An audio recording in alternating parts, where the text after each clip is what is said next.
હવે આપ મોરબી જિલ્લાનો સમાચાર પત્ર સાંભળશો, જેના લેખક છે રવિ મોટવાણી। કેન્દ્રમાં પ્રધાનમંત્રી નરેન્દ્ર મોદીની સરકારના 12 વર્ષ પૂર્ણ થવા નિમિત્તે રાજ્યભરમાં 12 વર્ષ વિકાસના, વિશ્વાસના અને જનકલ્યાણના હેઠળ વિવિધ કાર્યક્રમ યોજાઈ રહ્યા છે। તે અંતર્ગત મોરબી શહેર અને ગ્રામ્ય વિસ્તારોને સ્વચ્છ અને સુંદર બનાવવાના હેતુસર સનાડા ખાતે શક્તિ માતાના મંદિર પરિસરમાં મંત્રીઓની ઉપસ્થિતિમાં સ્વચ્છતા અભિયાન હાથ ધરાયું। જિલ્લાના પ્રભારી મંત્રી તેમજ ઉચ્ચ અને તાંત્રિક શિક્ષણ રાજ્યમંત્રી ત્રિકમ છાંગા તથા શ્રમ અને રોજગાર રાજ્યમંત્રી કાંતિલાલ અમૃતિયાએ આ આયોજનમાં ઉપસ્થિત રહી શ્રમદાન કર્યું હતું। મોરબી તાલુકાના નીચી માંડલ ગામે આવેલી પ્રાથમિક શાળા ખાતે વિકસિત ભારત સંકલ્પ અંતર્ગત એક ભવ્ય જન કલ્યાણ શિબિર યોજાઈ ગઈ। તેમાં ગ્રામીણ વિસ્તારના નાગરિકોના વ્યક્તિલક્ષી પ્રશ્ન અને રજૂઆતોનો સ્થળ પર જ નિકાલ કરાયો હતો। ઔદ્યોગિક હબ ગણાતા મોરબીના સ્થાનિક ઉદ્યોગોના પ્રશ્નોને વાચા આપવા તેમજ તેમના વિકાસને વધુ વેગ આપવાના આશય સાથે જિલ્લા કલેક્ટર સ્વપ્નિલ ખરે દ્વારા વિવિધ ઔદ્યોગિક એકમની પ્રત્યક્ષ સ્થળ મુલાકાત કરવામાં આવી। દરમિયાન તેમણે સિરામિક, પેપર મિલ અને કાપડ સહિતના ઉદ્યોગોના અદ્યતન પ્લાન્ટ્સમાં ઉત્પાદન પ્રક્રિયાનું નિરીક્ષણ કરી ઔદ્યોગિક નીતિઓ અને વિકાસલક્ષી પાસાઓની સર્વગ્રાહી સમીક્ષા કરી હતી। કલેક્ટરે પેપર મિલ સંગઠનના પ્રતિનિધિઓ સાથે પેપર ક્ષેત્ર સાથે સંકળાયેલા વિવિધ પ્રશ્નો અંગે પણ વાતચીત કરી હતી।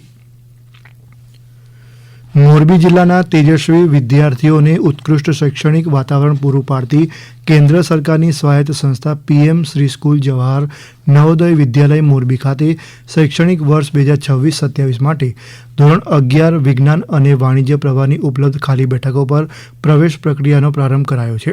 પાત્રતા ધરાવતા ઉમેદવારો પાસેથી આગામી 25 તારીખ સુધી અરજીઓ મંગાવવામાં આવી છે। આ નિવાસી શિક્ષણ વ્યવસ્થાનો લાભ લેવા માટે ઉમેદવારે શૈક્ષણિક સત્ર 2025-26 દરમિયાન જિલ્લાની માન્ય CBSE અથવા રાજ્ય શિક્ષણ બોર્ડ GSEB સંલગ્ન શાળામાંથી ધોરણ 10ની પરીક્ષા ઓછામાં ઓછા 60% ગુણ સાથે પાસ કરેલી હોવી અનિવાર્ય છે। તેમજ વિજ્ઞાન પ્રવાહ પસંદ કરનારા ઉમેદવારે ધોરણ 10માં વિજ્ઞાન અને ગણિત વિષયમાં પણ ન્યૂનતમ 60% ગુણ મેળવેલા હોવા જોઈએ। વય મર્યાદાના નિયમ મુજબ વિદ્યાર્થીની જન્મ તારીખ 1 જૂન 2009 થી 31 જુલાઈ 2011ની વચ્ચે બંને તારીખો સહિત હોવી જરૂરી છે। વિદ્યાર્થીઓની પસંદગી નવોદય વિદ્યાલય સમિતિના નિયમો મુજબ ધોરણ 10ની બોર્ડની પરીક્ષાના ગુણોના મેરિટના આધારે તદ્દન પારદર્શક રીતે કરાશે। આ માટેના ફોર્મ મેળવવા ઈચ્છુકો જવાહર નવોદય વિદ્યાલય મોરબીની કચેરીનો સંપર્ક કરવાનો રહેશે અથવા સંસ્થાની અધિકૃત વેબસાઇટ www.navodaya.gov.in કે www.jnvmorbi.org.in પર વિનામૂલ્યે ડાઉનલોડ કરી શકાશે। સામાજિક ન્યાય અને અધિકારિતા વિભાગ હસ્તકના નિયામક અનુસૂચિત જાતિ કલ્યાણ ખાતું ગાંધીનગર સંચાલિત શોભેશ્વર રોડ પર આવેલી ડૉક્ટર BR આંબેડકર સરકારી કુમાર છાત્રાલયમાં નૂતન શૈક્ષણિક વર્ષ માટે પ્રવેશ પ્રક્રિયાનો પ્રારંભ કરાયો।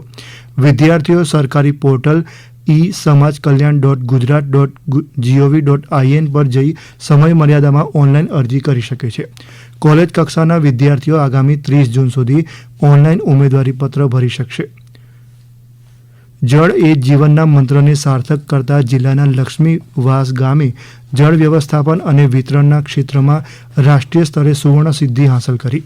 નવી દિલ્હી ખાતે આયોજિત જળ મહોત્સવ 2026 દરમિયાન લક્ષ્મીવાસ ગામને તેની આધુનિક અને સુઆયોજિત પાણી વિતરણ વ્યવસ્થા માટે રાષ્ટ્રપતિ દ્રૌપદી મુર્મુજીના ઉપસ્થિતિમાં રાષ્ટ્રીય કક્ષાનું સન્માનપત્ર એનાયત કરાયું હતું।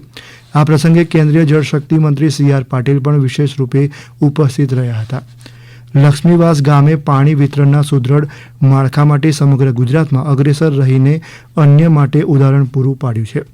હમણાં જ આપ મોરબી જિલ્લાનો સમાચાર પત્ર સાંભળી રહ્યા હતા, જેના લેખક હતા રવિ મોટવાણી।